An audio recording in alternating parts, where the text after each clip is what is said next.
Labadiena, gerbiami transliacijos žiūrovai. Sveikinu visus bibliotekų lankytojus susirinkusios savo bibliotekose. Aš esu Mindaugas Raguotis, esu iš projektų bibliotekos pažanga ir šiandien su jumis kartu praleisime gerą valandą aptarinėdami sodų ir daržo klausimus. Taigi, šios transliacijos tema yra sodų apsauga nuo ligų ir kenkėjų, kurią šitą temą pristatys Sodininkystės ir daržininkystės instituto specialistė Alma Valiuškaitė. Sveiki. Sekanti tema yra jaunų ir derančių vaismedžių genėjimas. Ją pristatys mūsų specialistas Norbertas Uselis. Ir trečioji tema – nereiklios ir įspūdingos daugiametės gėlės. Šią temą pristatys Antanas Markevičius, gėlininkas ir selekcininkas. Taigi, primenu, kad vis dar galite internetinėje svetainėje www.esenioras.lt pildyti atsakymus į testą 1000 senioras 4, kurio metu galite laimėti nuostabių prizų. Vieni iš jų yra tokie nuostabus žurnalai kaip Gražiosios sodybos ir Žydintis Vilnius. Taigi, jeigu norite laimėti panašius prizus, užeikite į svetainę po transliacijos www.esenioras.lt ir tenai pildykite ir atsakinėkite į mūsų testą. Taip pat primenu, kad 3 bibliotekos laidos pabaigoje galės laimėti žurnalo Sodos spalvos prenumeratą.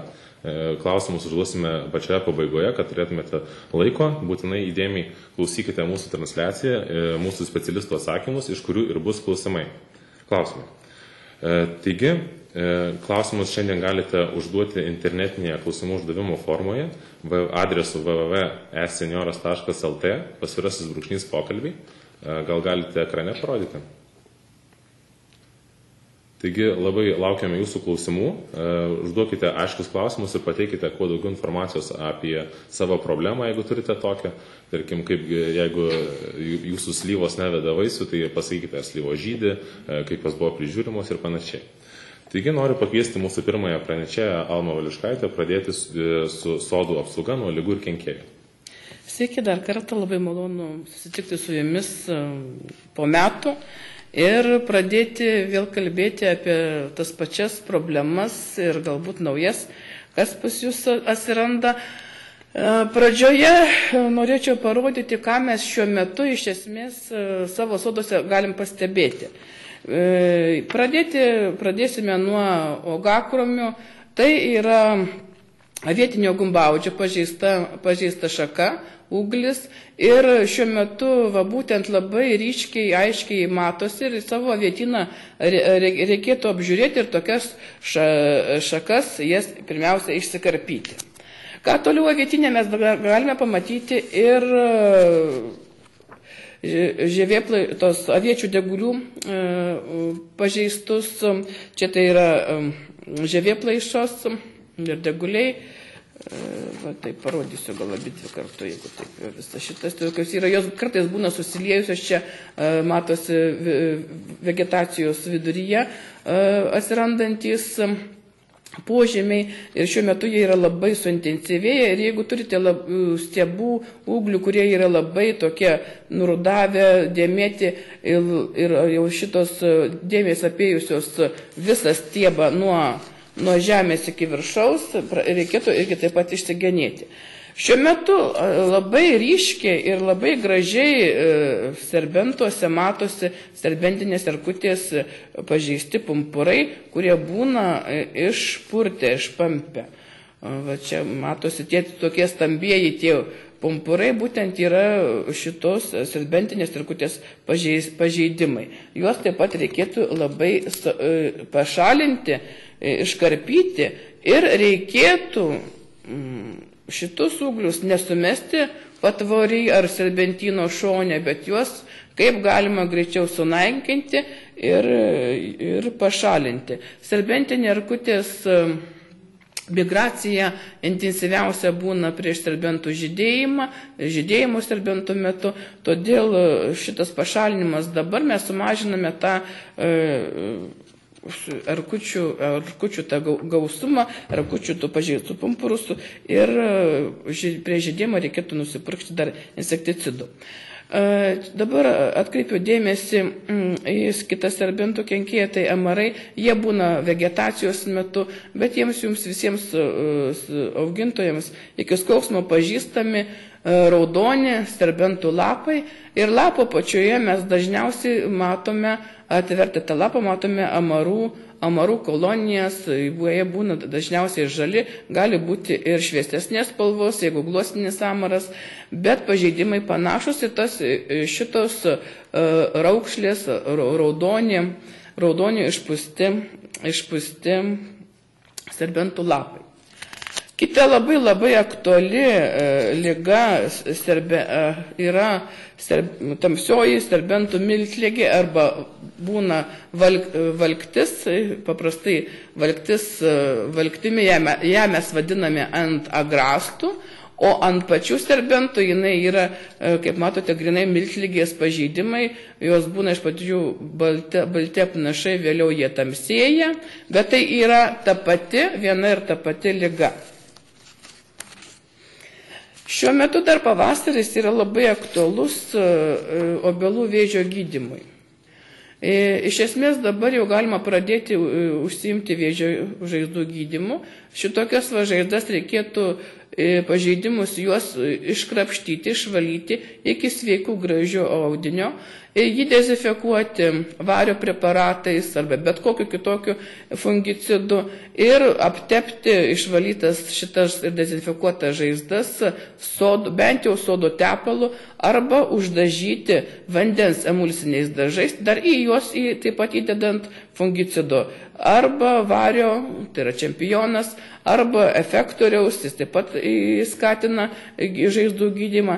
Taip pat mėgėjai tikriausiai jau senesni su patirtim sodininkai žino tą vadinamąjį fiziologinį raištį, kurį į molio tirpalą įdedama karvės tortas.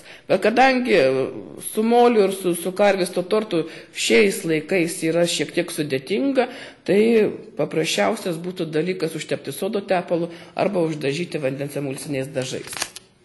O užtepus sodo tepalo reikėtų kažkaip uždengti tą žaizdą? Ar... Ne, nebūtina. Jeigu dedame fiziologinį raištį, taip tada reikia uždėti tą, tokia yra medžiaga meškavina, arba paprasčiausias toks lininis maišas, bet ne plėvelė, kad būtų prieitų oras, kad kvėpuotų ta žaizda. Soduose taip pat yra iš tokios aktuali liga kaip obelų rauplės, šitaip jos atrodo ant lapų dėmės, o štai šitaip atrodo labai stipriai pažeisti oboliukai. Tai jau kai šitokio vaizdai yra, tai jau bet kokia apsaugos priemonių taikymas jau yra beprasmis.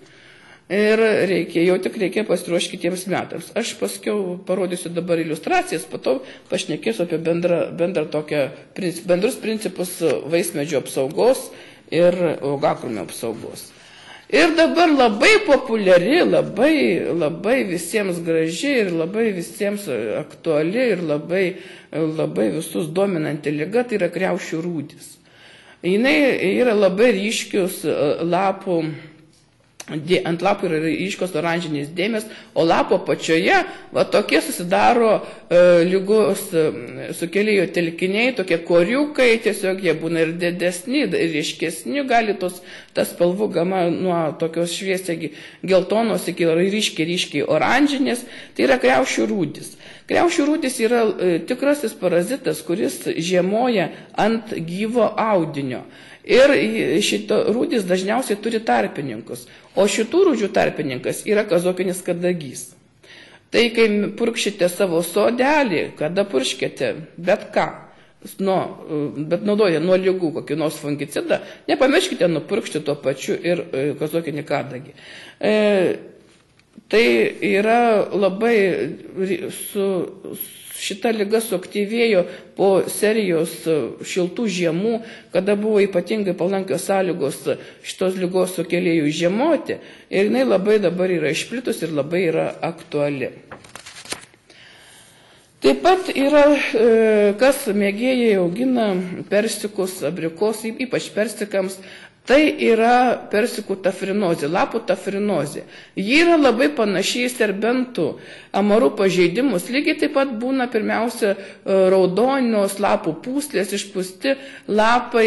Tačiau reikia prisiminti, kad čia persikų tafrinozė tai yra grybinė liga. Ją sukelia grybas. Iš šitų lapų apatinėje pusėje šitas grybas gyvena ir besivystydamas jisai sutraukia tą lapo epidermį.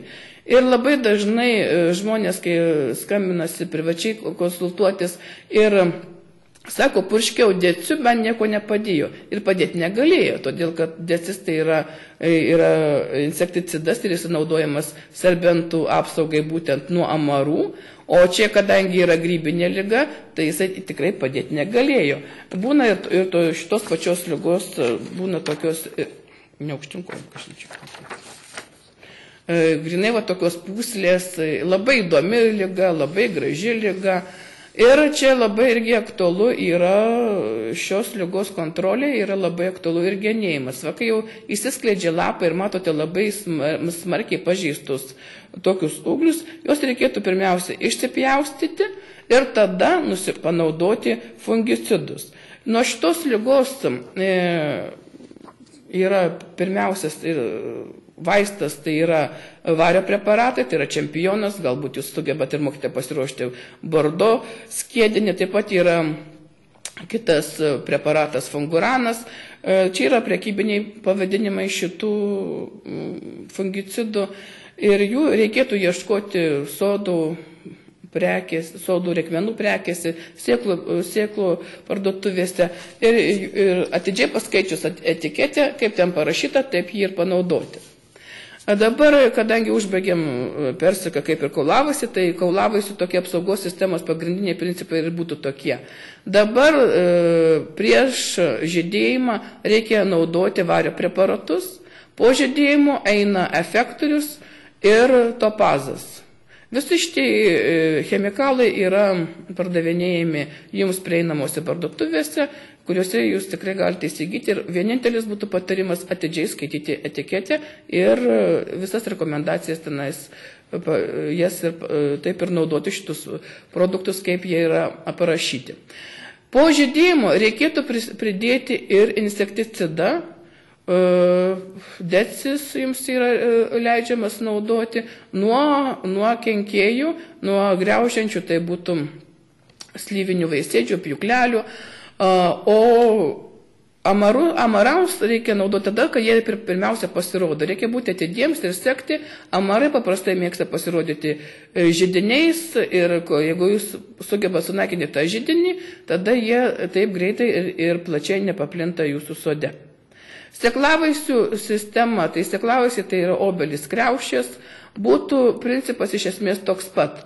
Prieš žydėjimą taip pat naudojami vario preparatai, jie yra profilaktiškai apsaugo vaismedžius ir nuo žievės ligų, o po žydėjimo eitų efektorius ir skoras.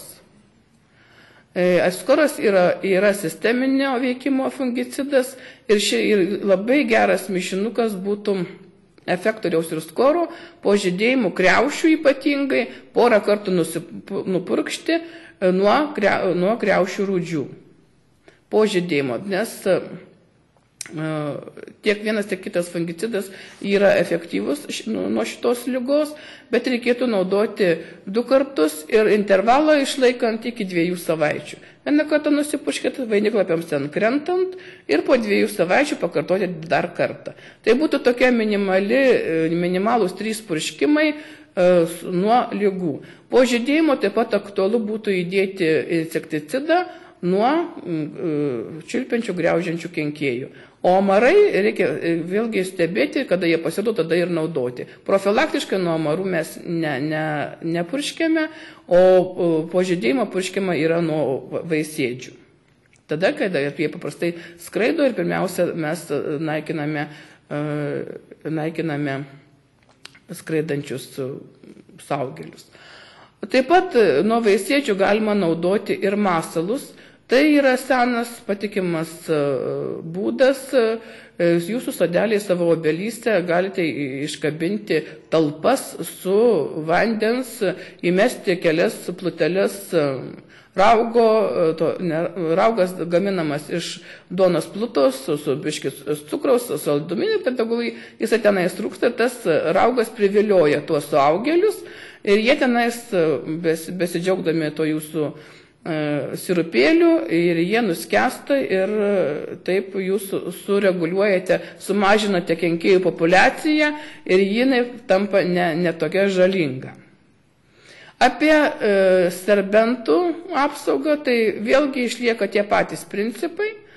Ankstyvą apskritai sodą reikėtų vario preparatų nusipurkšti visą sodą, neišskiriant nei uogakrūmių, nei vaismedžių, ir tada jūs tokį pirmą purškimą padarote sanitarinį, profilaktinį visiems jūsų savo sodo augalams, o jau vėliau, jau kai po žydėjimo jau naudojate specifinius, o serbentams yra leidžiamas naudoti taip pat efektorius. Ir jeigu jūsų serbentai serga miltligė arba agrasta, galima būti naudoti topazas. Topazas tai yra tas fungicidas, kuris yra efektyvus nuo valkties arba vadinamosios serbentų miltligės.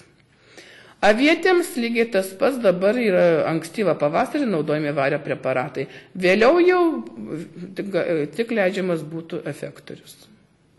Jų paprastai dedasi 5 arba 10 gramų į 10 litrų vandens, bet tai jau vandens kiekis priklausomai nuo jūsų augalų skaičiaus kiekio viskas yra, ir šitie pagrindiniai augalų apsaugos produktai yra leidžiami individualiam naudojimui. Prašome, klauskite. Ačiū mūsų specialistai už tokį išsamų įvadą, kaip reikėtų paruošti savo sodą nuo ligų ir kenkėjų. Tuomet iš karto nedelsdamas perėsiu prie klausimų. Ir Stasė iš Pamedžiavos filialo Raseinių rajono klausia, kuo reikia gydyti kriaušės nuo rauplių? Kriaušės nuo rauplių tai yra po žydėjimo naudojamas efektorius arba skoras. Arba šitų fungicidų mišinys. O prieš tai dar minėjote Bordo mišinys, tai yra profilaktinis purškimas visam sodui anksti pavasarį iki žydėjimo visiems augalams. Taip, jisai veikia visas lapų dėmėtligės, rauplis tai yra lapų dėmėtligė. Taip pat paveikia tokia profilaktinis išvalomasis purškimas, sakykime taip, ir nuo žievės ligų, ir nuo lapų ligų, žodžiu, būtų toks ankstyvas purškimas. Tai įprastinė tokia sistema yra. O jau paskiau, jau po žydėjimo eina specifiniai tokie, pritaikyti būtent nuo rauplių ir taip pat nuo vaisių puvinių. Efektorius ypatingai yra veiksmingas nuo vaisių puvinių, o skoras labai gerai gydo rauplės. Minėjote, kad reikia labai įdėmiai skaityti instrukcijas. Taip. Ar mes galime labai pakenkti, jeigu neatsargiai padauginsime mūsų preparatų, tarkim, skiesdami su vandeniu? Preparatų jūs nepakenksite, jūs pakenksite patys savo. Dėl to, kad jeigu jūs sudėsite dvigubą normą tam, kad geriau veiktų, tai turėkite omeny, kad yra vadinamas karencijos laikotarpis, kuris turi praeiti nuo paskutinio purškimo iki vaisių valgymo, kada jūs norite juos valgyti. Tai turi būti minimum būna 14 dienų, 28 dienos, ir visą tai yra parašyta ant etiketės. Ir todėl, kad nereikia dvigubinti jokiais būdais, dėl to, kad tai yra jūsų sveikata, reikia daryti taip, kad jūs tą produktą norėtumėt valgyti. Užtat reikia skaityti etiketės, ten visos saugumo priemonės yra nurodytos ir į tai reikia tikrai atsižvelgti. Dar kartą priminsiu, kad klausimus galite užduoti mūsų elektroninėje formoje adresu www.esenioras.lt /pokalbiai. Taip pat čia galite ir rasti atsakymus į prieš tai buvusius klausimus, kad neužduotume tų pačių klausimų po kelis kartus, rekomenduoju perskaityti prieš tai atsakytus klausimus. Taigi, tęsime toliau. Vera klausia, kaip natūraliai, tai yra ekologiškai apsaugoti žirnius nuo kenkėjų? Žirnius. Daugiau pasėti. Daugiau pasėti tam, kad jūs galėtumėte jūs spėti pavalgyti. Tai būtų pati ekologiškiausia priemonė.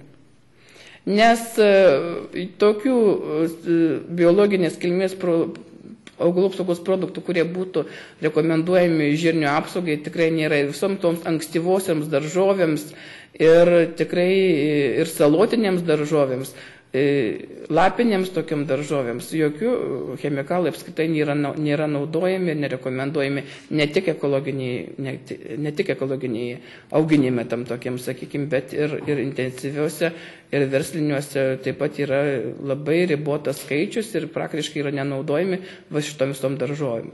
Paprasčiausiai reikėtų pasodinti daugiau. Ir gal skirtingose vietose? Ir skirtingose vietose, nesodinti prie komposto, nesodinti prie komposto. Prie komposto. Ten, kadangi yra kompostas ir tokios jūsų kur jūs kažką tais labai saugot, sudeda tokius visokias atliekas, yra puikiai terpė kenkėjams veistis, žiemoti, jie ten yra jų visi lizdai ir tokios šeimininės landos, kur jie tarpsta ir vienu žodžiu iš ten jie išlenda.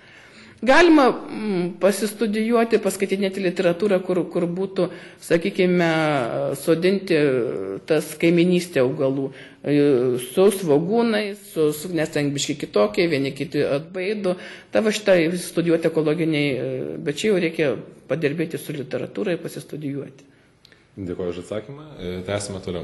Onutė iš Pasvalio klausia, ko naikinti ant vaismedžių ir medžių kamienų gelsvas samanas ir apskritai ar samanos yra kenksmingos vaismedžiams?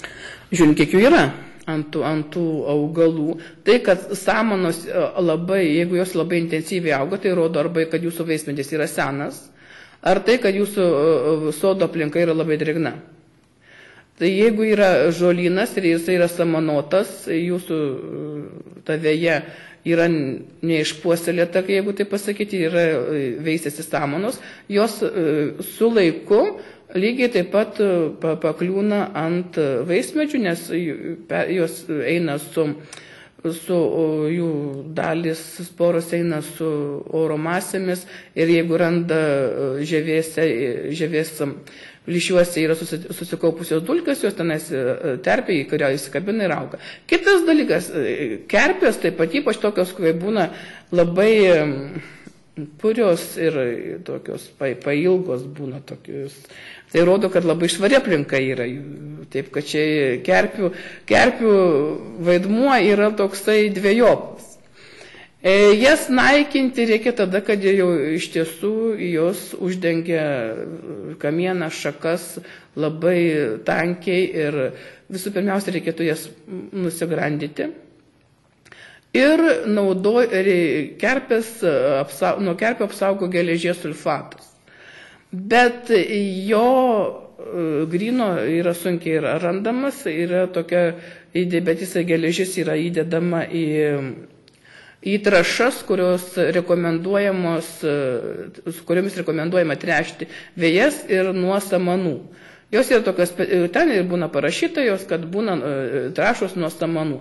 Tai va šitų trąšų skiedinių 2 procentų reikėtų nupurkšti arba aptepti šitą vaismedį. Šiek tiek sumažins jūsų tą kerpių apnašas, bet jeigu aplinka bus drėgna ir bus tokia humusinga ir viskas, jeigu aplinka niekiek nepasikeis, tai bus trumpalaikė priemonė. Reikia pirmiausia, kaip sakyti, reguliuoti aplinką ir žiūrėti, kaip tokias, čia tokia labai visuma yra ir ne visada tos kerpės yra blogai. Tęsime toliau. Vilytė klausia. Vienos raudonųjų serbentų krūmo šakos beveik visos padengtos tokiom kaip kerpėm, nors kiekvienais metais pažeistas šakas nugenia. Kas čia per liga ir ar galima dar išgelbėti serbentą? Reikėtų tas kerpės. Reikėtų tas kerpės pamatyti. Pirmiausia, tai reikėtų gerai įsigenėti tą jūsų serbentą, matyti, šitos yra tiesiog seni ūgliai, jie būna tokie atplešę, apšerpetoję ir šitus ūglius reikia išsigenėti ir panaudoti bet kurį fungicidą prieš jau serbentų žydėjimą tokiu laikotarpiu, maždaug pavasarį dabar tuos visus negražius išgenėti, tiesiog atnaujinti tą serbentą ir tada jau jis turėtų būti gražesnis ir turėtų daryti. Na, turime dar vieną klausimą nuo mūsų nuolatinio žiūrovų, tai yra Jonas iš Pakruojo klausia, kriaušių lapai labai nusėti rudomis dėmėmis ir su šia liga niekaip nepavyksta susidoroti. Ką patartumėte? Tai ar čia vienas iš tų, kur pradžioj rodėme? Čia mes tai, kur rodėme, tai yra kriaušių rūdis ir jas po žydėjimo reikia purkšti efektorium ir skoro mišiniu. Čia po žydėjimo? Po žydėjimo. Po kriaušių žydėjimo bent jau porą kartų. Na, matau, kad klausimus laukiame labai nemažai. Pasistengsime dar keletą iš sodo apsaugos atsakyti šiek tiek vėliau. Ir dabar noriu perduoti mikrofoną mūsų antrajam pašnekovui, Norbertui Useliui. Jisai pakalbės apie medžių genėjimą. Labadiena. Šiuo metu yra pats svarbiausias darbas sodose, tai vaismedžių genėjimas ir formavimas. Turim vaismedžius genėti dėl to, kad užaugintume tvirtus vaismedžius, kad jie neišlūžtų nuo vaisių naštos. Iš kitos pusės turi būti geras apšvietimas, kad gerai vaismedžių lajoje, kad gerai apsišviestų vaisiai, jie gražiai spalvintųsi ir formuotųsi žiediniai pumpurai sekančių metų derliui.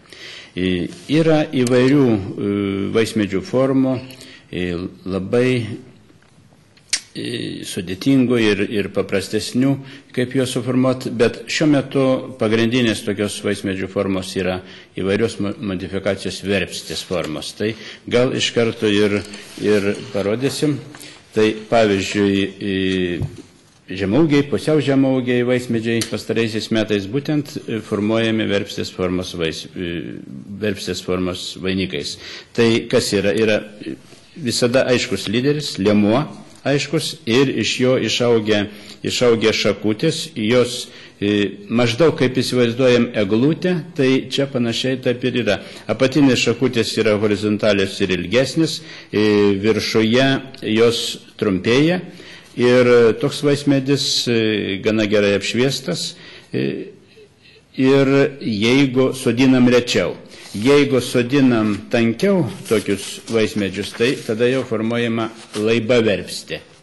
Taip pat verpstė, bet laiba. Irgi aiškus liemuo ir tik apatinis šakutės yra kiek tai senesnis ir storesnis, apatinis vainikas, o toliau yra 2-3 metų šakutės, kurios kaip tik labai gerai dera ir toks vaismedis mažos apimties ir tokie vaismedžiai gali būti pasodinti gana tankiai. Ir dar tokia viena forma, tai dažniau pasitaikiusi, tai superverpstė, kai ir apačioje ir viršuje auga tik trumpos šakutės, tai 2-3 metų šakos praktiškai, kurios gausiai dera ir nėra to apatinio vainiko, jos gerai apšviestos yra, bet čia tokie vaismedžiai turi būti pasodinti tankiai, kas pusę metro, kas 80 cm, galima ir dar tankiau. Ir tokiu atveju tų vaismedžių daug, bet jie augina tik jaunas šakutės, ant kurių būna visada geras derlius. Dabar kokius nusiperkam sodinukus. Tai paprastai yra dažnai perkam neįsišakojusius, tik tą vadinamą tokią rykštelę. Geriausi sodinukai vienmečiai arba dvimečiai, bet su vienmečiu vainiku, kai įsišakoja ir tos šakutės yra horizontalios, artimos horizontaliam. Arba tradicinis dvimetis sodinukas, kai šakutės kiek tai auga į viršų. Žodžiu, tai visus sodinukus galima sodinti, bet atitinkamai po to reikia kitaip genėti, kitaip formuoti sode. Jeigu mes pasodinom į sodą jau šakotą sodinuką, tai reikia vis dėlto iki 70 cm, jeigu dar yra šakučių, jas panaikinti. Vis dėlto nuo žemės iki pirmos šakos turi būti maždaug 70 cm. Tokiu atveju mums geriau prižiūrėti bus pomedžius, jeigu nulink šakos, tai nebus ant žemės ir jeigu yra tik tai 3 šakutės, tai per mažai vainikė, tada viršutinės šakutės trumpinama trumpinama viršūnė 20 cm aukštyje, kad dar išauktų daugiau apatiniam vainike šakučių. Taip atrodo šakotas vaismedis pasodintas į sodą. Matom, kad čia praktiškai nieko nedaryta. Galima, jeigu per ilgos šakutės, galima truputį patrumpinti šakų galiukus, tik truputį. Jeigu vis dėlto pasodinom nešakotus vaismedžius, jeigu nešakotas vaismedis, jis trumpinamas 90 cm aukštyje. Ta darom, jeigu pasodinam rudenį, nieko nedarom, negenim, bet genim anksti pavasarį. Jeigu pasodinam pavasarį, tuoj pat pasodinus tą darom. 90 cm aukštyje patrumpinam ir leidžiam išaukti vainikui maždaug tarp 70 ir 90 cm aukštį tame tarpe, kad susiformuotų vainikas. Jeigu turim vaismedį, kur viena šakutė arba dvi šakutės, tai geriau jas visai pašalinti ir formuoti kaip nešakotą vaismedį. Taip atrodo sodinukas pasodintas, nešakotas, jis yra patrumpintas 90 cm aukštė ir čia tikimės išauginti gražų vainiką. Toliau, kai tais pačiais metais, kai patrumpinom pavasarį, pradeda aukti ūgliai, būtinai, kad vienas ūglis auktų viršų, tai viršūnė. Ir dažnai šalia viršūnės auga dar kitas ūglis, jis kaip konkurentas, tokia atveju jį arba pašalinti, o šiaip galima nukreipti skalbinių segtukais įsegus virš ūglio įsegus skalbinių segtukus, tai maždaug gegužės mėnesį, kai yra maždaug 10 cm ūglis, tada mes nukreipiam į šonus. Mes stengiamės visada, kad būtų šakos horizontalios. Horizontalios šakos jos visada gausiau derės ir mažiau augs. O mes norim jauną vaismedį priversti kuo greičiau derėti. Čia matom, jeigu to nedarėm ir nepavyko palenkti šakų pavasarį, vasaros pradžioje, tos šakos augo į viršų, tokia atveju rugpjūčio mėnesį jas vis tiek reikia atlenkti, galima špagato pagalba, virvutės, žodžiu, pririšti prie kamieno ir atlenkiam į horizontalę padėtį. Jeigu to tais pačiais metais nepadarėm, tai bent jau sekančių metų pavasarį būtina padaryti. Ir su tom virvutėm geriausia palikti per žiemą, kad būtų ar... Nebūtina, jeigu vasaros metu atlenkiam, tai per porą mėnesių užsifiksuoja ir praktiškai. Tik reikia žiūrėti, jeigu pririšom, reikia žiūrėti, kad virvutės neįaugti į kamieną, į liemenį. Tokiu atveju mes pasmauksim tą vaismedį. Reikia jau, jeigu pririšom, tai reikia stebėti, žodžiu, kad neužverštume.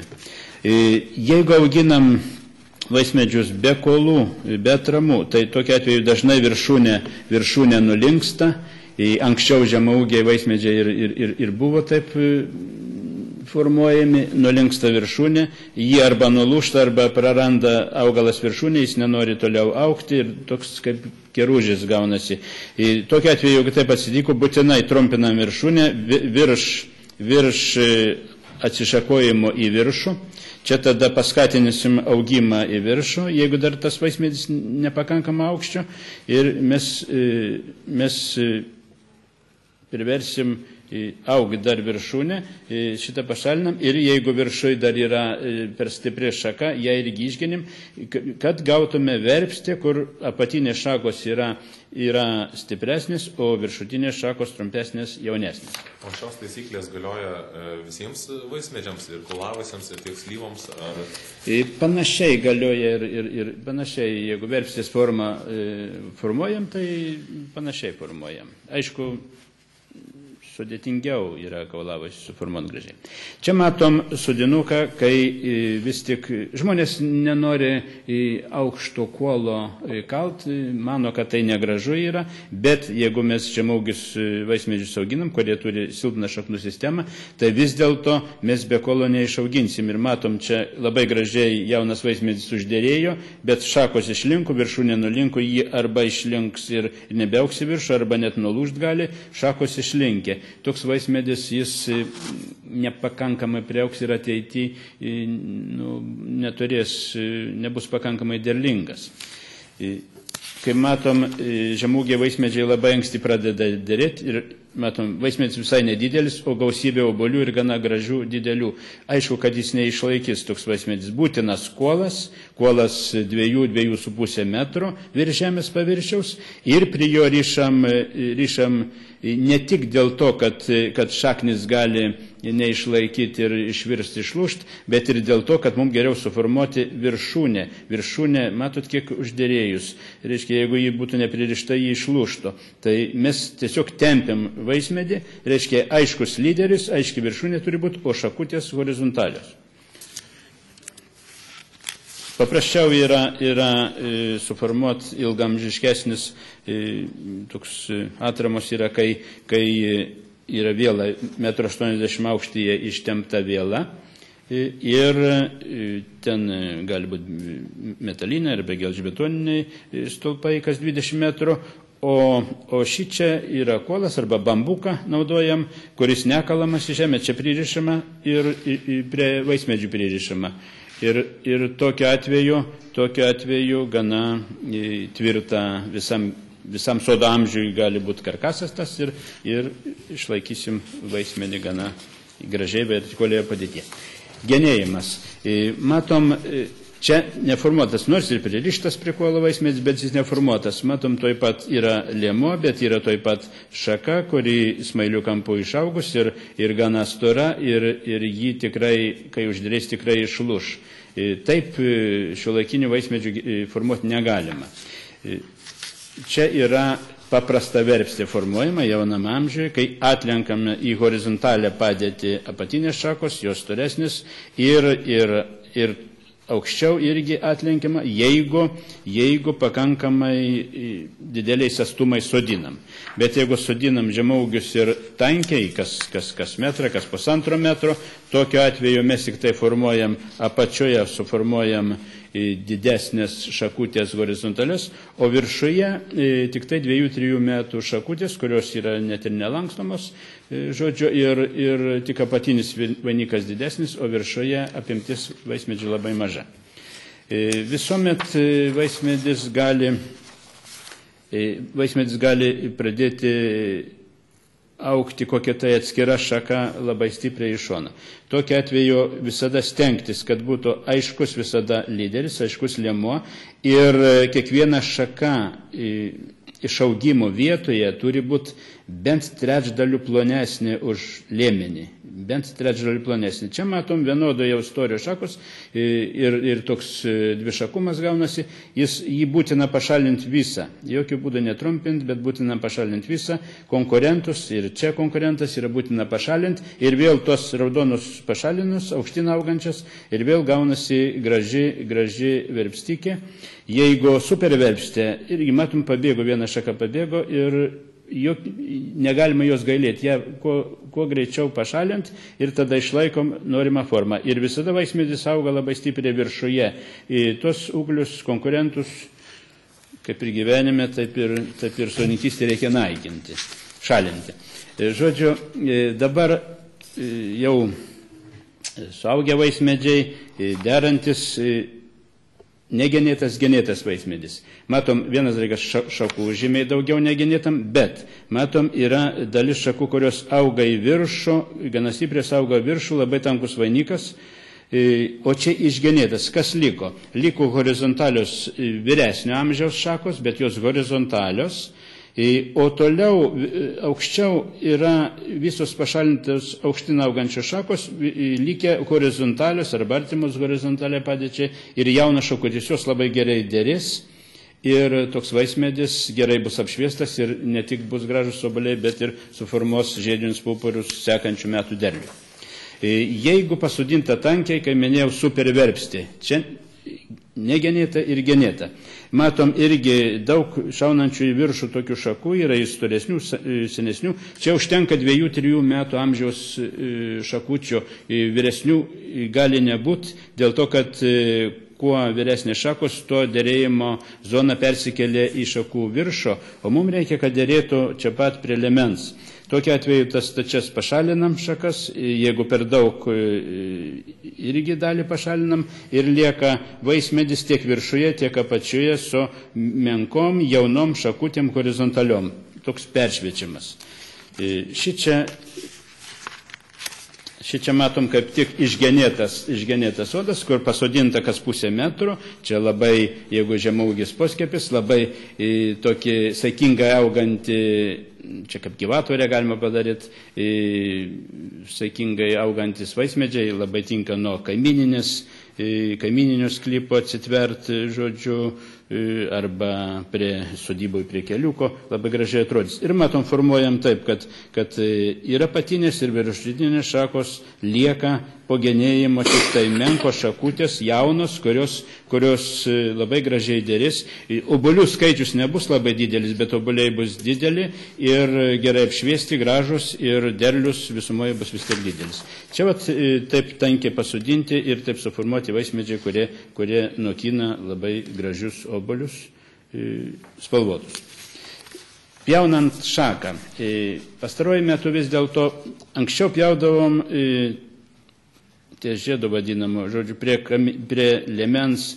Dabar stengiamės pjauti tokį stobrelį paliekam, viršuje pjaunam prie pat liemens, o apačioje truputį didesnį paliekam tokį stobrelį, kad nes mes keičiame šakas.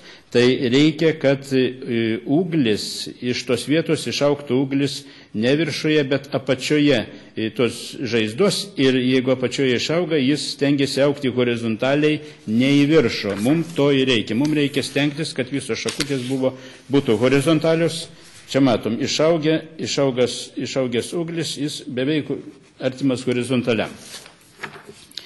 Genėjimo laikas. Jeigu vaismedžiai vis dėlto stipriai augo, mažai derėjo ir stipriai augo, tai tokiu atveju geriau genėti jau prasidėjus vegetacijai. Tai balandžio vidurys, antra pusė ir praktiškai galima genėti ir sulapojusius, ir žydėjimo metu, ir maždaug savaitę po žydėjimo dar galima genėti, jeigu vaismedžiai vešliai augo.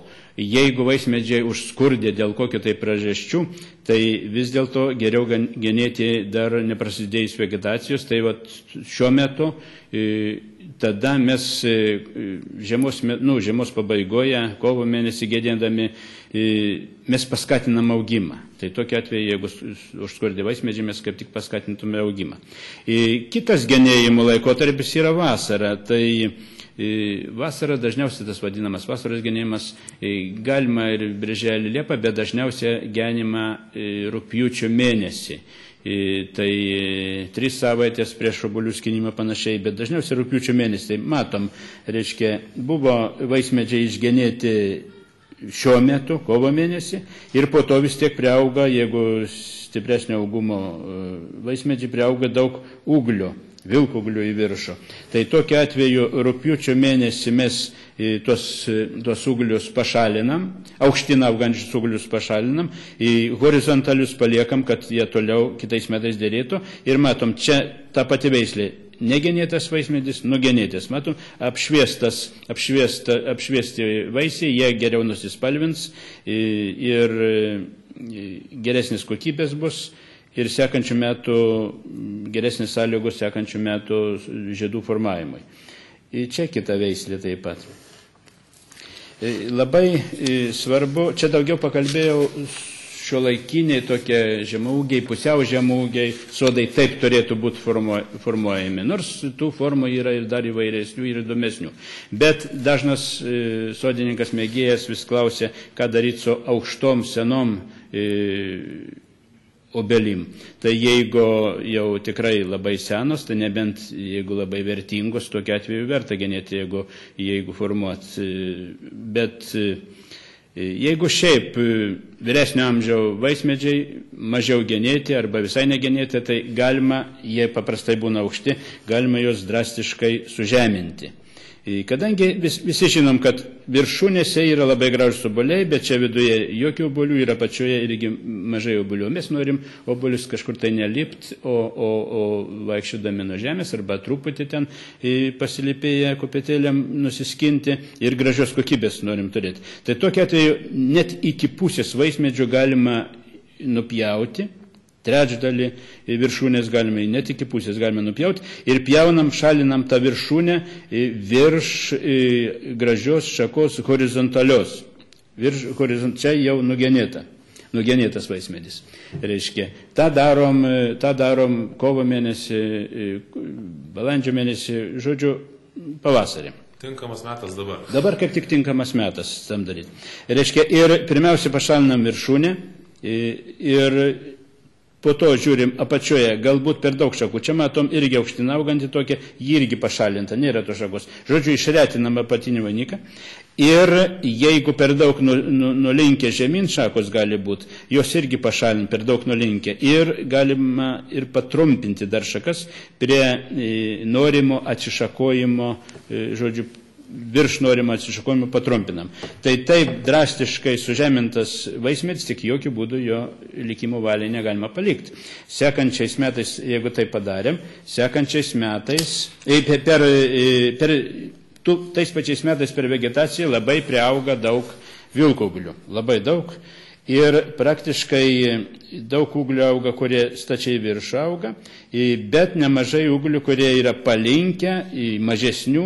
Tai tokiu atveju tų pačių metų vasarą, rugpjūčio mėnesį, galima net ir anksčiau kažkiek, bet pašalinam visus stačiai augančius ūglius, stambiausius visai pašalinam iki šakos, o palinkusius, nors ir didelius ūglius vešlius, bet jeigu jie palinkę arba visai horizontalus, juos paliekam, jokių būdų netrumpinam, neišmetam. Ten būtent mes ir norim priauginti, kad ant tų šakų, ne tik ant viršutinė ar ant kitų šakų, reiškia, mes norim priauginti vaisinių šakelių, tai iš tų horizontalių palinkusių ūglių mes jie sekančiais, priklausomai nuo veislės, arba sekančiais, arba dar po metų jie derės. Ir tokiu atveju per 2-3 metus mes iš tos aukštos obels mes galim suformuoti pakankamai žemą vaismedį, bet svarbiausia jį priversti, vesti kasmet ir didelius, gražius, spalvotus vaisius. Tik jokių būdų šalinant negalima tų horizontalių ūglių trumpinti ir šalinti. Nes dažnai daro klaidą. Žmonės pamato ir taip dar išgeni stipriai, bet po to kitais metais jie paima ir viską sutrumpina, visas naujai išaugusias arba pašalina, arba sutrumpina naujai išaugusius ūglius. Ir tokiu atveju jie pašalina derlių, būsimą derlių. Ir tokia gaunasi kaip gyvatvorė, tik genėjimas, augimas, o derliaus pavieniai obuoliai. Tai taip, kad tą turėkit galvo. Ir viską mes turim padaryti sodose, kad gautume tokį derlių, pakankamai reti vaisiai, bet jie labai gražus, visi turi vietą, visi sauliai, spalvoti ir toks derlius, jie ne tik šį metą dera, bet bus susiformuos pumparai ir sekančių metų derlių. Na, matau, ponas Nobertas atsakė turbūt į daugelį užduodamų klausimų. Tai mes gal tiesiog dar parodysime įrankius, kurie yra labai patogus gynėjimui. Tai pirmasis ir turbūt mano mėgstamiausias įrankis. Čia gal pakomentuoti galėtume. Čia yra Felko firmos pjūkliukas. Tai yra tikrai vertas dėmesio. Tai profesionalams, aišku, jis pakankamai brangus, bet jis ilgaamžis ir tikrai malonu dirbti su juo. Aštrus ir lengvas. Aštrus ir lengvas, taip. Taip, turime dar keletą žirklių. čia irgi labai patogu genėti ir daugiau aukščiau pasiekti galima.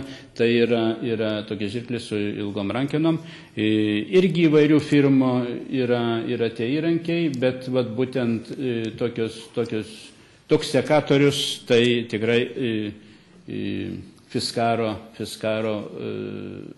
firmos yra tikrai geras sekatorius, tinkamas genėjimui. Ir paprasčiausias įrankėlis, turbūt, kurį turi kiekvieną savo sodę. Čia irgi profesionalams tinkamas yra Felko įrankis, tikrai geras įrankis profesionaliam darbui. Taip pat prieš transliaciją su mumis susisiekė Lesto, tai yra Lietuvos elektros tinklai, ir paprašė perspėti prieš genintų pasižiūrėti, kurie medžiai auga arčiau elektros tinklų ir genėti pažiūrint, į kurią pusę gali kristi šakos, kad nesutruktų elektros tiekimas, nes pavasaris, kai visi geni, dažnai gali užkristi šakos arba medžiai, kai yra per aukšti, gali nulūžti ir sutrikdyti elektros tiekimą. Antras pavojus, dėl kurio jie norėjo perspėti mūsų žiūrovus dėl kasimo darbų, kad nesilaikant žemės kasimo darbų reikalavimų, ypatingai kur netoli yra kabeliai, reikia kasti negiliau kaip 30 cm, nes kitaip gali būti sutrikdytas elektros tiekimas ir patys galite nukentėti. Taip pat įsiūsime bibliotekininkams tokią trumpą atmintinę, kurią galėsite turbūt atsispausdinti ir pažiūrėti. Tai ši informacija yra ganėtinai svarbi. Todėl noriu dabar kaip tik pakviesti mūsų trečiąjį pašnekovą, pristatyti trečiąją temą, tai yra nereiklios ir įspūdingos daugiametės gėlės. Ponas Antanas Markevičius. Labą dieną. Mes visą laiką akcentuojam, kad sodindami sodus, kurdami, tvarkydami aplinką, turim gauti kažkokią tai ir kaip ir naudą. Viena nauda tai yra vaisiai, vitaminai, poilsis gamtoje kitas dalykas, bet visą laiką žmonės norėjo, kad aplinka būtų graži, kad joje būtų galima tikrai maloniai pailsėti. Senais laikais liktai viskas buvo kur kas aiškiau. Nelabai daug buvo įvairiausių tų dekoratyvinių augalų, nelabai daug gėlių. Ir beveik visi žinojo, kaip jas sodinti, ką su jom daryti. Šiais laikais turime tokią situaciją, kai pasiūla yra iš tiesų labai didelė. Galime įvairiausiose priekybos centruose nusipirkti gražiai supakuotų, su gražiausiam nuotraukom augalų, bet su labai minimalia informacija, kaip jie yra sodinami. Nusipirkę, kartais nusiperkam ir tik tai tą nuotrauką, nes nuotrauka dažnai netitinka ir to, kas yra turinyje. Todėl pasitaiko tokios įprastinės klaidos, kai tie augalai, kurie netinkami jūsų gruntui, pasodinami labai staigiai žūsta. Tas pats, jeigu sodiname pavėsyje augalus, kurie auga tik tai kepinančioje saulėje, arba atvirkščiai, jeigu sodiname pavėsinius augalus saulėje. Norėjau tiesiog parodyti keletą tokių labiau įprastų augalų, kurie tinka, yra nereiklus ir būtų galima jas sodinti visose mūsų sodose. Jeigu jūsų sklypas tvarkomas neseniai, jeigu jame yra labai daug šviesos, atviros vietos, pradžiai visada tiks įvairūs saulę mėgstantis augalai. Tai yra didžioji zunda. Labai dekoratyvus augalas, nors jo žiedynai badosi, bet tikrai labai gražiai atrodo pasodintas aplinkoje, o galima jį nusipjauti, pasimerkti, teisingiau nepasimerkti, o pasidėti į sausas vazas ir jis kaip sausos plokštės stovės visą žiemą. Visišką baisų molį ir kepinančią saulę pakenčia visiems tikriausiai senesniems gėlininkams žinomas raudonlapis purpurinės formos gyslotis. Galite auginti tikrai labai nereiklus. Vienas vienintelis dalykas – negalima jo tręšti. Jeigu tokiems augalams duosite trąšų, lapai bus žali. Jeigu norite, kad jie būtų spalvotų, neduokite azoto. Labai gerai saulė auga įvairūs šilokai ir sėdumai. Jų taip pat yra tiek purpurinių, tiek žalsvo, pilkšvo atspalvio. Galite derinti jos alpinariumuose. Labai nereiklus augalas. Palaipsniui augant sodams atsiranda vis daugiau pavėsio ar pusiau pavėsio.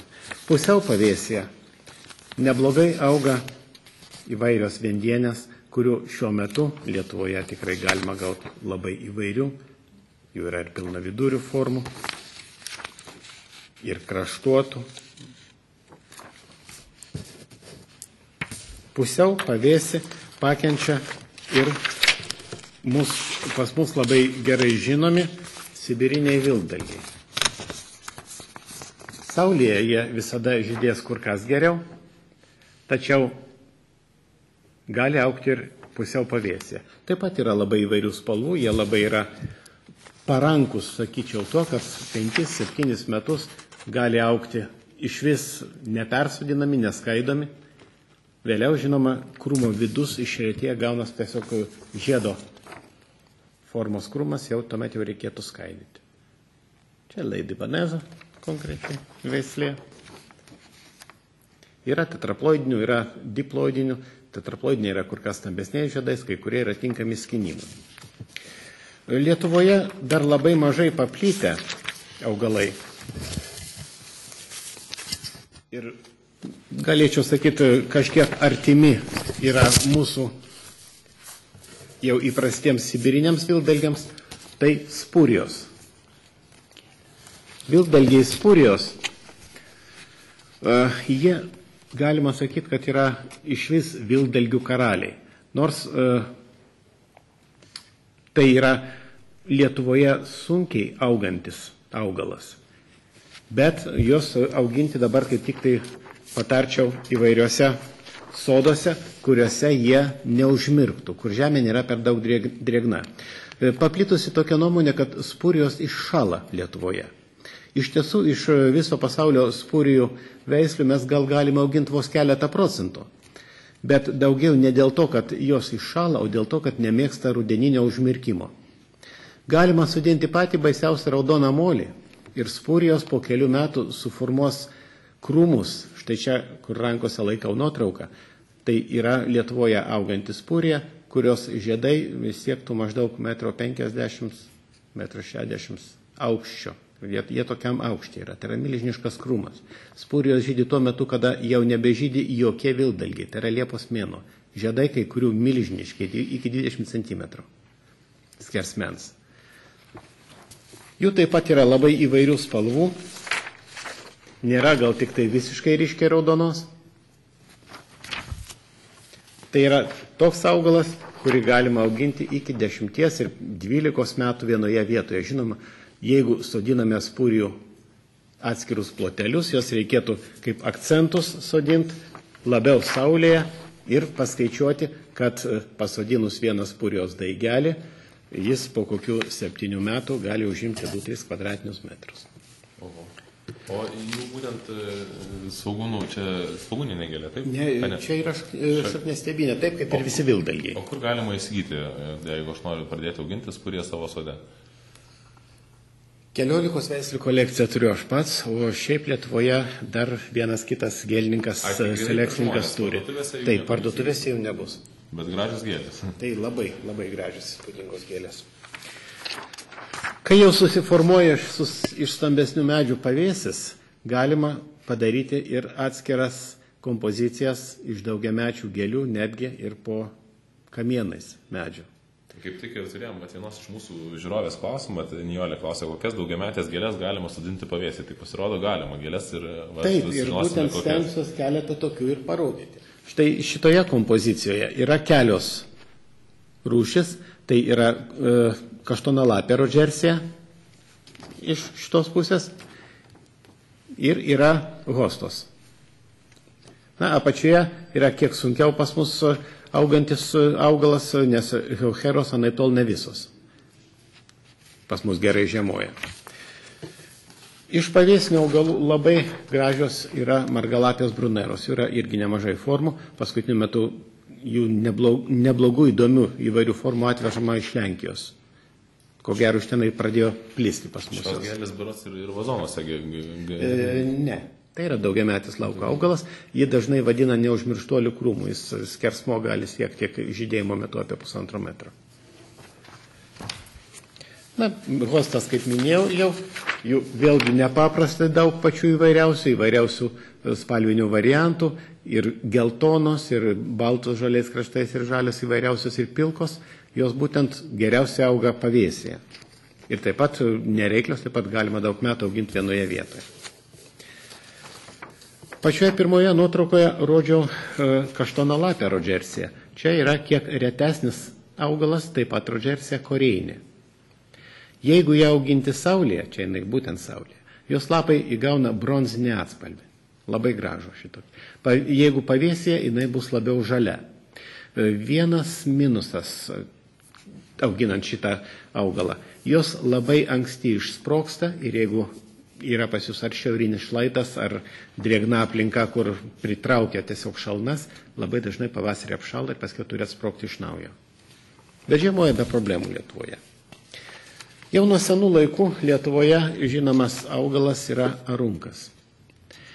Vėlgi, jis gali augti saulėje. Štai čia jis auga saulėje ir žydėjimo metu jo aukštis tėra maždaug apie 1,30 m, 1,40 m. Jeigu pasodinsite į pavėsyje, ir kur yra drėgnesnis humusingas gruntas, arunkas gali pasiekti žydėjimo metu ir iki 2 metrų. Jis atrodo labai puošnus tuo metu. Pavėsyje labai puikiai auga įvairiausios tradeskancijos. Lietuvoje jau senokai jų buvo galima gauti baltų, mėlynų, žydrų, štai iš tokių šiek tiek rečiau gal švelniai alyvinių. Tačiau šiuo metu, kadangi labai daug augalų atsiveža žmonės iš įvairiausių šalių, tai pavyzdžiui iš Lenkijos, iš Čekijos parveža ir pilna vidurių formų, yra labai gražios granato raudonumo netgi formos. Taip pat yra dvispalvės, baltos su tamsiai mėlynais viduriukais, baltos su rožiniais viduriukais, labai stambiais žiedais. Ir priedo kai kurių iš tradeskancijų yra labai dekoratyvūs vaisiai. Tai yra ne tik žydėjimo metu, o jos žydi vos ne visą vasarą, bet ir kai susiformuoja žemyn nusvirę vaisiukai, kai kurių veislių yra jie ryškiai oranžiniai. Tai augalas dekoratyvus visą vegetacijos laikotarpį iki šalnų. Vėlgi, pavėsyje ne vien daugiamečius augalus galime sodinti, bet tiek pavėsyje, tiek saulėje galime sodinti įvairiausius smulkias svogūnius. Todėl, kad smulkias svogūnių, ypatingai žiemojančių turiuomenį smulkias svogūnių, vegetacijos periodas yra labai trumpas ir jiems užtenka tos šviesos tiek, kiek jos gauna tuo metu, kol dar pilnai nesusiformavę medžių lapai, kol dar neatsiranda tas pavėsis dengiantis viską. Greitų laikų pradės žydėti ksenodoksos, arba dabar lietuviškai vadinama sniegžydrės. Čia yra rožinė ksenodoksa. Galima, jeigu jas tankiau sodinti, jinai uždengia visą paviršių tiesiog žydinčių kilimų balandžio pradžioje. Sniegžydžių yra taip pat ir baltų, mėlynų formų, įvairios botaninės rūšys, jos visos labai labai nereiklios. Kiek vėliau pradeda žydėti šachmatinės margutės. Vėlgi Lietuvoje jas galima auginti ir nekasant po kelis metus, tai yra nereiklus augalas, labai gražus, kai kurios yra tinkamos ir skinimui, nors mes labiau įpratę, kad skinimui yra naudojamos karališkosios margutės arba bliškiažiedės. Karališkosios margutės, nors nuskintos atrodo ir gražiai, bet jos turi nemalonų kvapą. Tai jau yra vėl kitas klausimas. Gegužės mėnesį, apie gegužės jau vidurį, pradeda žydėti taip pat labai nereiklus augalai kamasijos. Kamasijos, čia yra kuziko kamasija, kuri siekia iki 60-70 cm žiedynai, gana aukšti. Ir jeigu yra didesnis plotas užsodintas, tai vėlgi tie žydri žvaigždiški žiedai, tai tikrai tokį palieka neišdildomą tiesiog įspūdį, tiesiog kaip debesys melsvas yra. Bet nėra, kad jos būtų dekoratyvios labai ilgai. Tiesa, dekoratyvus yra jų ir lapai. Galima irgi 2-3 metus nekast, priauga iš šonų svogūnėliai dukteriniai, kurie paskiau irgi žydi.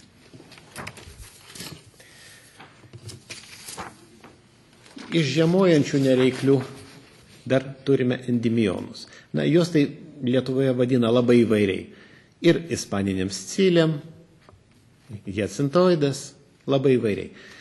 Yra atskiros veislės, čia yra Pink of the Queens rožinė, paskiau yra Excelsior tamsiai mėlyna, White Trumfator balta, tinka ir skynimui, ir labai labai gražiai atrodo jo visas plotelis, va toksai žydintis. Ypatingai nereiklus augalas, kaip kažkada sakė vienas mano kolega gėlininkas, jeigu eidamas neši saują svogūnėlių ir kur nors pametį, paskiau pastebėjai, tai praeidamas užmink su kuo, įspausk į žemę ir žydės kitą metą. Iš žiemojančių aukštesnių augalų mes turime labai daug Lietuvoje puikiai augančių česnakų.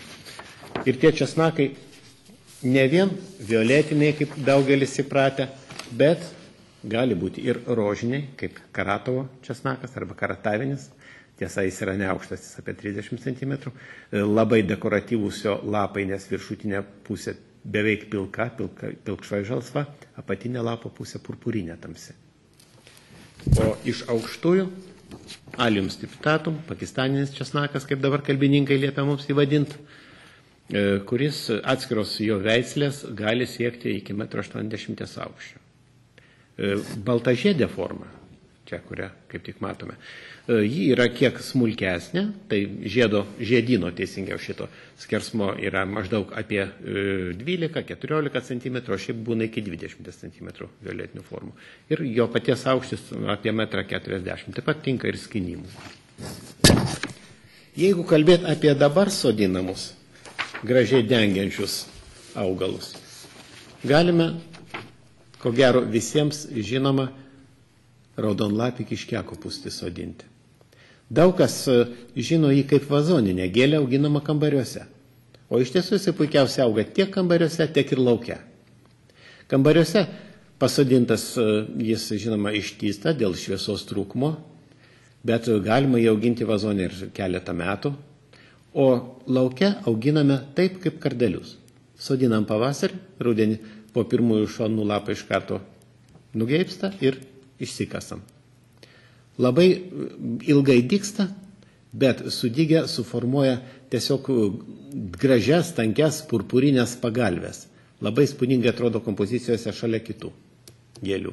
Na ir žiedeliai jų gana gražus yra, nes labai kontrastingi, palyginus su tamsiai purpurinė lapija, labai labai švelniai alyviniai. Visą tai galima panaudoti juos tiek saulėje sodinant, tiek ir pavėsėje arba pusiau pavėsėje, nes jie yra tikrai labai nereiklus tiek dirvožemį, tiek ir apšvietimui augalai. Ir svarbiausia, tai yra nebrangus. Visą tai, ką aš čia parodžiau, visą tai yra nebrangu įsigyti ir todėl labai paprasta yra užsiveisti, patiems dauginti. Na, gal tiek tam kartu, jeigu kokių yra klausimų. Klausimų turim tikrai labai nemažai, bet turime taip pat labai mažai laiko. Tai užduosiu, tada aš gal pasakysiu dažniausius klausimus, tiesiog gal nevardinamas. Dažniausiai žmonės klausia, kaip auginti lelijas, ar galite komentuoti apie lelijas? Labai trumpai, tik tai galiu pasakyti tiek, lelijoms pagrindinė problema Lietuvoje, tai auginant atvirame grunte yra grybinės lygos, todėl jas būtinai teks purkšti fungicidais, kad negeltonuotų. Paskiau, nuo tripsų, kad neišėstų žiedų, kaip ir visus augalus būtinai reikės purkšti aktarą. O šiaip aš iš savo pusės, kadangi entuziastas daugiau šitos ryties, labai visiems rekomenduočiau auginti miškinės lelijas. Lietuvoje jos raudonoje knygoje, tačiau kultūroje jų augina daug labai gražių spalvinių variantų. Jos labai nereikios ir jos beveik nebijančios viso šito, nuo kur reikėtų purkšti, išskyrus vienintelį lelijinį lapgraužį. Jau tie, tai jas puola. Ačiū už atsakymą. Toliau turim hortensijas ir rododendrus. Ar esate susidūręs su šitom? Tai nėra mano sritis. Ne. Toliau. Margalapės bruneros. Taip.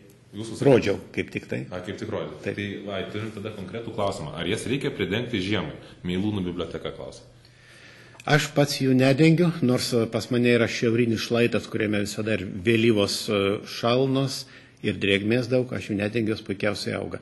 Jos greičiau bijo, sakyčiau, ne šalčio, bet joms ta grinai atvira saulė, jeigu papuls atvira saulė, pradeda ruduoti lapų pakraščiai, apdega. O šiaip jas nereiklios, nebijo viso šito.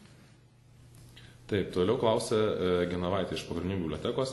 Labai mėgstu kanas, tačiau raudonlapės kanos mano sodelyje ne vienais metais nežydėjo. Ar čia jūs galite atsakyti šitą klausimą? Vėlgi nėra mano sritis. Gėlininkys yra labai platis sritis, aš tik tai siaurą dalį jos. Gėlių yra iš tikrųjų labai nemažai, todėl kadangi laiko taip pat turime mažai, dabar prieisime prie tokios linksmos trumpos dalies mūsų viktorinos, kurios metu 3 bibliotekos galės laimėti sodo spalvų žurnalo prenumeratą. Iš karto praeitą savaitę laimėjo 3 bibliotekos, su jomis jau yra susisiekta ir jau 2 yra prenumerata užsakyta. Taigi noriu paraginti pasirengti atsakinėti klausimus ir mano pagalbininkės padės išrinkti pirmasias greičiausiai ir teisingai atsakiusias bibliotekas. 3. Taigi, gal galima klausimus į ekraną? Pirmasis klausimas. Iš karto pasakau, kad vienam atsakymę atrašykite visus 3 klausimus. Tai bus paprasčiausia ir lengviausia mums atrinkti nugalėtoją. Pirmasis klausimas. Ar persikų tafrinozę sukelia amarai? Pirmasis klausimas. Ar persikų tafrinozę sukelia amarai? Antrasis klausimas.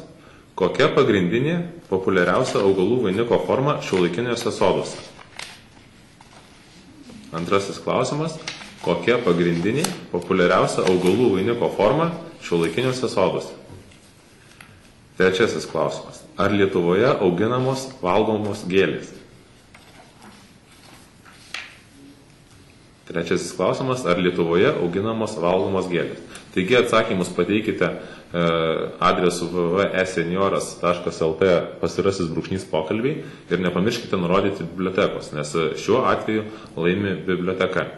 Bibliotekos lankytojai vis dar gali dalyvauti 1000-mečio senioras 4 teste ir spręsti užduotus klausimus ir taip pat laimėti naudingų prizų. Nugalėtus paskelbsime jau kitą savaitę, būkite aktyvus ir nebijokite spręsti testą po keletą kartų. Tai taupydamas laiką iš karto, kol jūs atsakinėjate į mūsų klausimus viktorinos, gal pereikime dar prie keleto klausimų, kuriuos uždavė mūsų žiūrovai.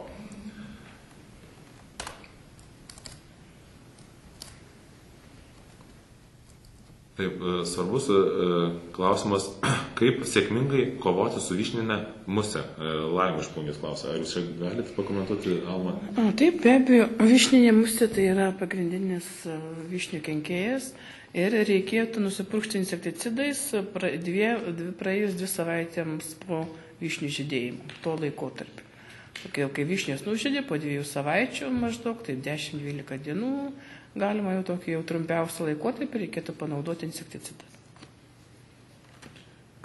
Klausimas Nobertui. Ar galima nugenėti slyvą, kai yra labai aukštai išaugus? Ar nepakenks jos vaisiams ar ne?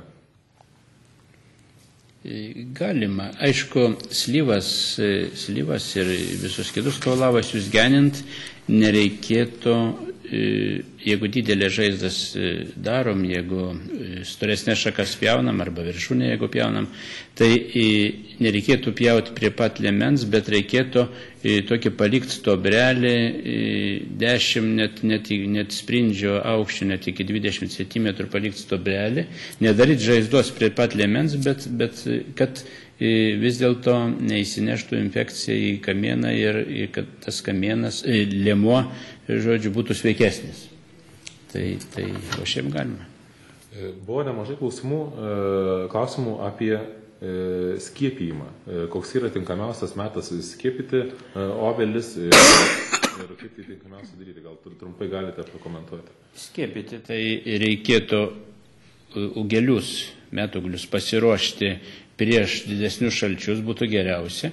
Tai praktiškai žiemos pradžioje reikėtų pasiruošti, dėl to, kad jeigu nepalanki žiema, tai jeigu vaismedis ir neįšąla, tai bent jau ūglių galiukai dažnai būna pašalę, ypač jautresnių veislių. Tai tokia atveju, jeigu jis ant vaismedžio, tai jis dar regeneruos ir nieko baisaus, bet jeigu nupjausim skiepijimą tokį ūglį, jis tikrai bus nekokybiškas. Tai juos išlaikyti drėgnai arba rūsyje, arba jeigu vieno kito giliukų reikia, tai galima ir šaldytuvę ne kamerų, bet po kamerą, žodžiu, suviniota į laikraštį arba į skudurėlį ir polietilene maiše galima išlaikyti. O skiepyti reikėtų, kaip jau vegetacija prasideda balandžio viduryje, antroji pusėje, gegužės pradžioje galima, kai jau atsiknoja žievė nuo medienos. Žodžiu, tada laikas toks skiepim, kai pradeda lapot vaismedžiai, tada galima skiepyti.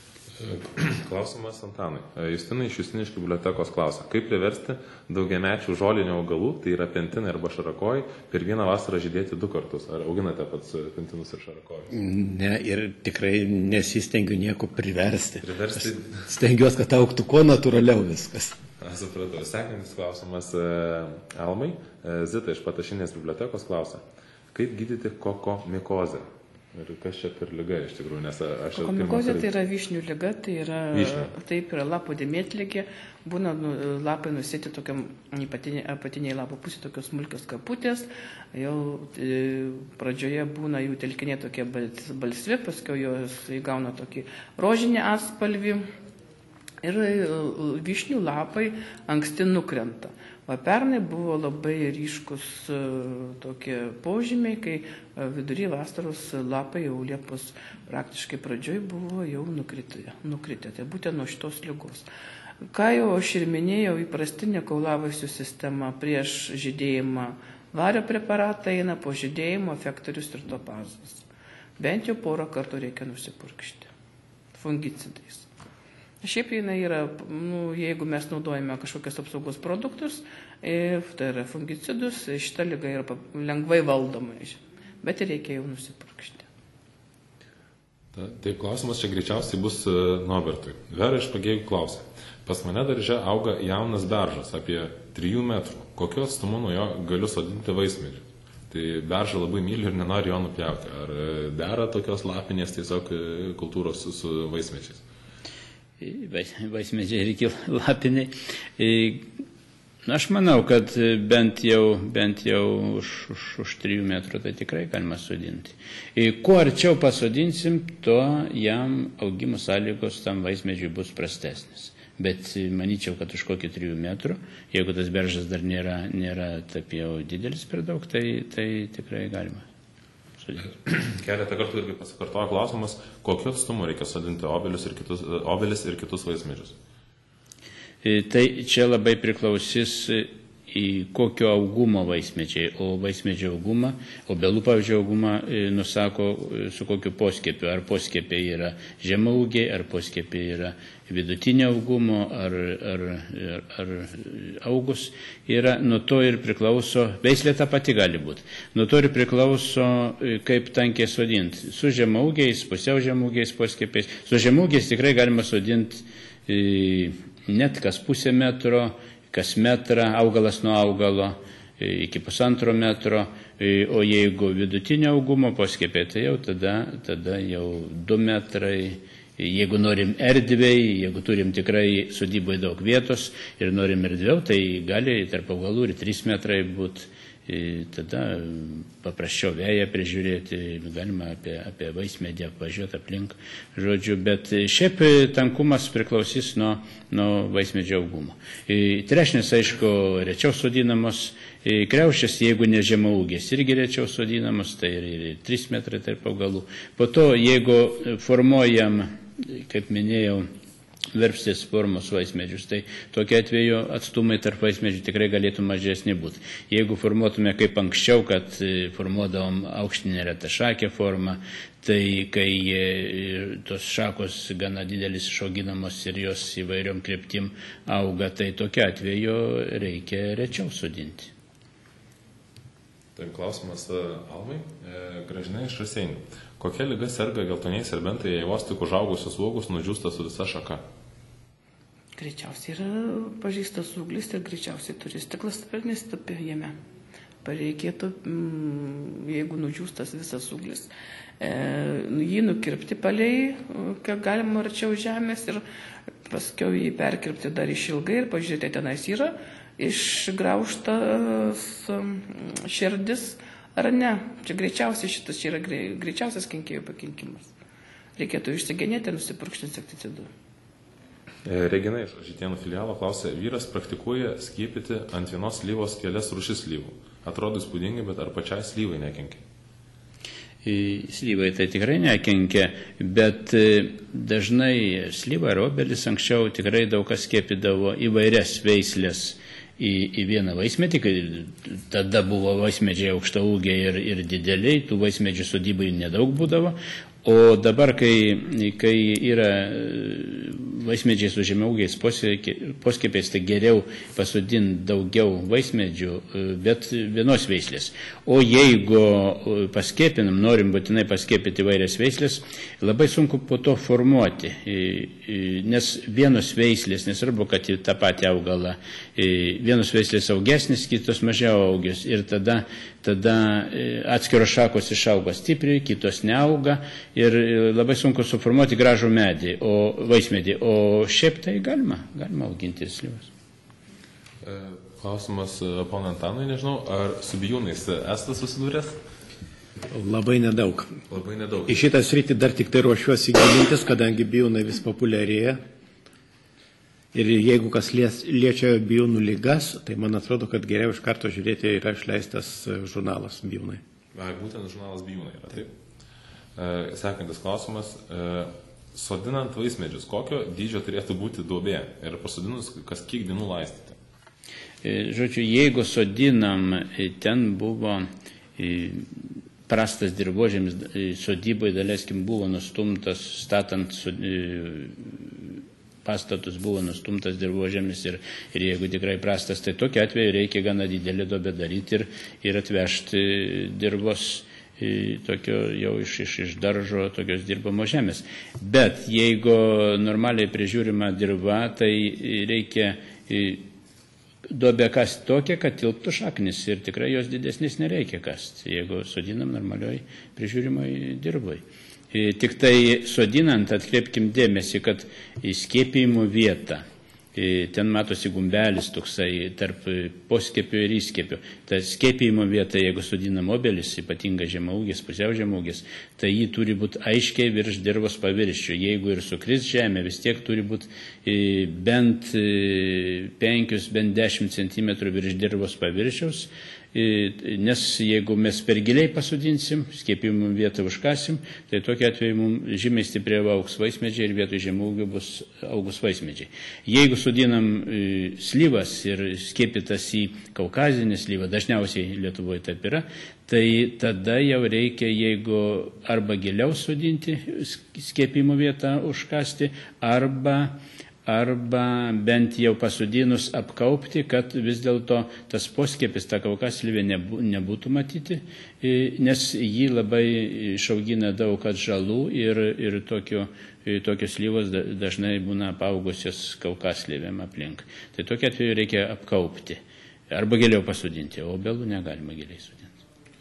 Na, vėlgi, klausimas apie gėlės, nežinau, ar sugebėsim atsakyti, nes kaip gėlės yra labai plati tema, tiek kambarinės, tiek laukinės. Iš Molėtų bibliotekos Balininkų filialo klausia, kodėl olandų veislės kardeliai pas mus Lietuvoje pražįsta mažais ir vienos rožinės spalvos žiedais, nors pirkau įvairių spalvų ir dideliais žiedais. Čia ko gero pats standartiškiausias klausimas. Aš jau pačioje pradžioje kalbėdamas sakiau, kad žmonės dažnai nusiperka ne tai, ką nori nusipirkti, o nuotrauką. Tai būtent, ką nuperka pigiausiai mūsų vertelgos, tą supakuoja ir parduoda už ką tik tai norit. Toliau, kas liečia olandiškus kardelius. Didžioji dalis olandiškų taip vadinamų kardelių tai yra auginta Afrikoje ir nesitikėkite iš jų jokių stebuklų. Todėl, kad mūsų šaltomis, drėgnomis vasaromis, kurios palyginus su ano klimatu būtent tokios yra, jie paprasčiausiai, jeigu ir pražįsta, sekančiais metais jau iš jų nėra nieko, nes iškasat leisgyvį svogūną pusiau supūvusi. Geriau orientuokitės ne į olandiškas veislės, o į kur kas geriau mums tinkančias ir netokias senas, nes olandiškos veislės, kadangi selekcija kardelių Olandijoje pasibaigė apie 60-osius metus, tai yra 50 metų senienos tos veislės. Orientuokitės geriau į mūsų kaimynų rusų veislės, į lietuviškas veislės, į latviškas veislės. Tai yra šiaurinio klimato veislės. Nelabai augs tie kardeliai, kurie yra iš pietų Lietuvoje, dėl to, kad yra ir temperatūra visai kitokia vasaros, ir apšviestumas visai kitas. Tai reikia orientuotis į vietinės. Apsilankykit selekcininkų parodose kardelių, galėsit atsirinkti tikrai. Gal keletą pavadinimų galite paminėti mūsų klausytojams? Kardelių yra keliasdešimt tūkstančių veislių. Supratau, tada nepatirinėsim. Tai jau visai pasibaigė mūsų transliacijai skirtas laikas ir norėčiau tada grįžti prie mūsų viktorinos ir paskelbti nugalėtojus. Pirmiausia, pakartosiu klausimus ir atsakysiu teisingus atsakymus. Tai pirmasis klausimas buvo, ar persikų tafrinozę sukelia amarai? Teisingas atsakymas yra ne. Persikų tafrinozė yra grybinė liga. Antrasis klausimas. Kokia pagrindinė populiariausia augalų vainiko forma šiuolaikiniuose soduose? Ir atsakymas yra įvairių modifikacijų verpsties formos vainikas. Teisingas atsakymas yra verpsties formos vainikas. Ir trečiasis klausimas buvo, ar Lietuvoje auginamos valgomos gėlės? Ir teisingas atsakymas – taip, vienadienių valgoma viskas – lapai, pumpurai ir šaknų gumbai. Taigi, sulaukėme labai daug teisingų atsakymų, bet patys greičiausi ir teisingai atsakę buvo šios 3 bibliotekos. Pirmoji teisingai atsakė Telšių rajono Karolinos Praniauskaitės viešosios bibliotekos Kaunatavos filialas. Sveikiname jį, jūs laimite sodo spalvų prenumeratą metams. Antrasis yra Gailių biblioteka. Nežinau iš kokio rajono, bet greitai išsiaiškinsim iškart po transliacijos. Ir trečioji biblioteka laimėjusi prenumeratą yra Plungės biblioteka. Greičiausiai pagrindinė, bet taip pat išsiaiškinsim viską, kai tik tai susisieksim su jumis. Tai kadangi jau visai baigėsi laikas, noriu padėkoti mūsų studininkystės ir daržininkystės instituto specialistams už išsamius atsakymus, pranešimus ir mūsų gėlininkui bei selekcininkui už atsakymus ir pranešimą. Taigi dėkoju, kad susirenkate žiūrėti tokias transliacijas bibliotekose ir primenu, kad transliacijos įrašus galėsite peržiūrėti toje pačioje svetainėje www.esenjoras.lt. Joje galite rasti įrašus iš transliacijų praėjusiais metais, kad kuomet visas transliacijas paskiriame vien sodo kenkėjų ir apsaugai, nes yra labai plačios temos ir gana sudėtinga vienos transliacijos metu net 3 temas, kaip mes šiandien padarėme apkalbėti. Taigi, svetainėje www.esenjoras galite peržiūrėti įrašus nuo praėjusių metų ir galbūt tenai rasite atsakymus į savo rūpimus klausimus. Tai dėkoju uždėmesį, linkiu sėkmės sprendžiant testą ir iki kitų susitikimų.